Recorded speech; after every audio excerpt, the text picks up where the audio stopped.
आप एक तरफ तो गाय की गौ माता की जय के नारे लगाते हो, उसके बावजूद भी जो एक जब सरकार सत्ता में आई थी केंद्र सरकार, और उस समय ये कहा गया था कि हम गौओं को सड़कों पे नहीं घूमने देंगे, लेकिन आज भी गाय माता सड़कों पे घूम रही है। देखिए नहीं दिख रही है क्योंकि भैंस से आमदनी होती है, और इसलिए हम समाज को भी जागरूक कर रहे हैं, समाज को भी जागरूक कर रहे हैं, और सरकार भी निर्णय ले ली। मैं मेरे क्षेत्र में गौत्रान की जो भूमि है वो उसके ऊपर कब्जे हैं, अवैध कब्जे हम हटा रहे हैं। अच्छा, उसके बाद सरकार की तरफ से जो परंपरा है उसको तोड़ेंगे। हाँ। कब तक तोड़ेंगे? जल्दी। चलो ठीक है। सारे भाइयों ने राम राम भाई, मैं उतारा देसी पत्रकार धर्मवर भाई, देसी देख बिना ब्रेक, लाइक शेयर पे गुट्ठा टेक। और भाई मध्य प्रदेश के जो मंत्री हैं उनका लाइक जो ढेक कमल पटेल जी, दर्शकों ने राम राम।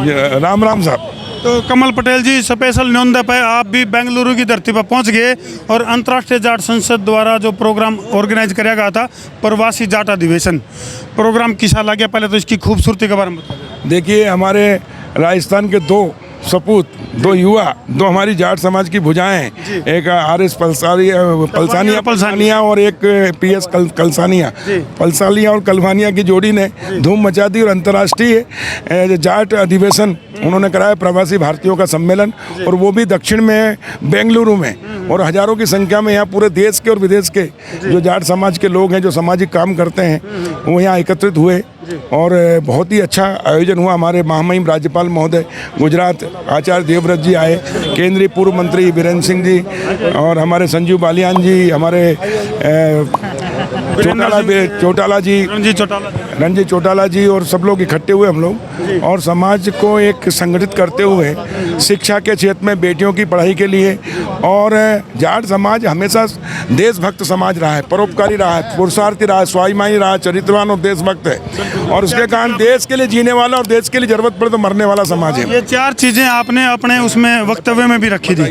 तो आज आवश्यकता है देश को इसी प्रकार स्वाभिमानी, पुरुषार्थी, चरित्रवान और देशभक्त नागरिक की, और हमारे प्रधानमंत्री नरेंद्र मोदी जी के नेतृत्व में अब देश बदल रहा है, आगे बढ़ रहा है, और 21वीं सदी भारत की सदी बने, भारत माता पुनः ही विश्व गुरु के स्थान पर पहुंचे, इसके लिए हम सब प्रयासरत हैं। मंत्री जी, यहाँ पे जो कार्यक्रम था, जहाँ तक हम समझ पाए हैं, ये नस्ल सुधार का है, और आपकी जो जो जो जिम्मेदारी है, क्योंकि आप कृषि मंत्री हैं, तो आपका फसल सुधार का। बिल्कुल। हमारे प्रधानमंत्री नरेंद्र मोदी जी और हमारे आचार्य देवव्रत जी, हमारे यहाँ 1965 से जो हरित क्रांति के नाम पर पेस्टिसाइड और रासायनिक खाद का जो अनाधुन उपयोग हुआ, उससे हमारी ज़मीनें बंजर हो रही हैं, हमारे पर्यावरण प्रदूषित हो रहा है, और हमारा जीवन संकट में पड़ रहा है।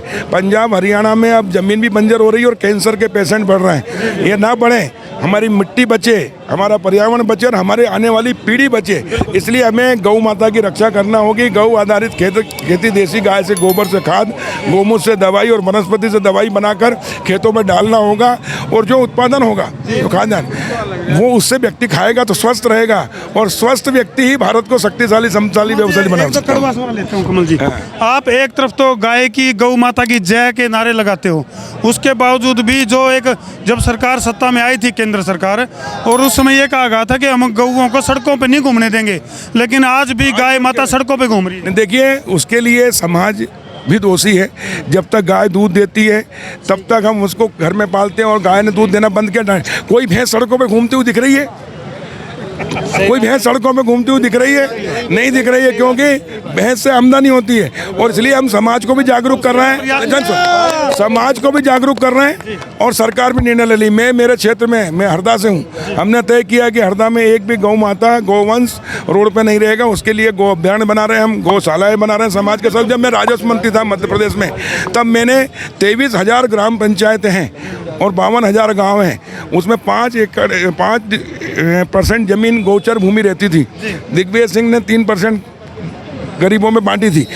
लेकिन उस पर सुप्रीम कोर्ट ने रोक लगाई। हमने 23,000 ग्राम पंचायतों में गौशाला के लिए 10 एकड़ जमीन निःशुल्क देने का निर्णय लिया और गौशालाओं को गौ माता को पाल की जो भूमि है वो उसके ऊपर कब्जे हैं, अवैध कब्जे हम हटा रहे हैं। अच्छा, उसके बाद हरियाणा में जब सरकार बनी आप लोगों की, तो कृषि मंत्री ओपी धनखड़ ने ये कहा था कि हम जो है गौ सुधार के ऊपर गौ अनुसंधान केंद्र बनाएंगे, लेकिन आज तक गौ अनुसंधान केंद्र बन रहे हैं, गौ अनुसंधान केंद्र बन रहे हैं, गौ सुधार का बन रहा है, हमारी देसी गाय की नस्ल सुधार का भी हो रहा है। वो गाय भी देखो, वो गाय दूध भी ज्यादा दें, लेकिन दूध से ज्यादा उसका गोबर और गोमूत्र बहुत उपयोगी, उससे अगर खेत में डालेंगे तो लागत भी किसान की कम आएगी, उत्पादन भी बढ़ेगा। पटेल साहब, 25 पैसे पर गौ के हिसाब से गौशालों में दिया जा रहा है सरकार की तरफ से। पहले से परंपरा है, उसको तोड़ेंगे।